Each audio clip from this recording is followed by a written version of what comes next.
Most of the time, we consider ourselves to be suffering simply because there is a need that is not being met. There is a desire that is not being met. There are things that we want, goals that we have set that we are not achieving, and things that we desire that we are not getting. And so we regard ourselves in that sense to be suffering, because there is a void that's sort of like not being met. But also there's a void in each and every one of us that cannot be met by things that we achieve and things that we gain, that only God can fill.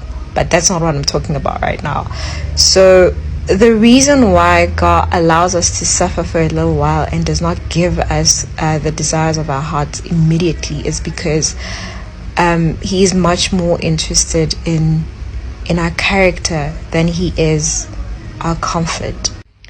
So basically, that is to say, when it comes to suffering and pain, none of us is immune, and I'd be lying if I said I have a full understanding of why God allows suffering and pain, because I don't. But I know what He says about it in His Word. And, suffering is just, it comes with the freedom to choose. So most of the time we tend to think we know who we really are. So for me, it's also a form of getting us to get to know who we really are, because when things are going well around us, we tend to think that we are strong. We tend to think that we are patient. We tend to think that we have things figured out,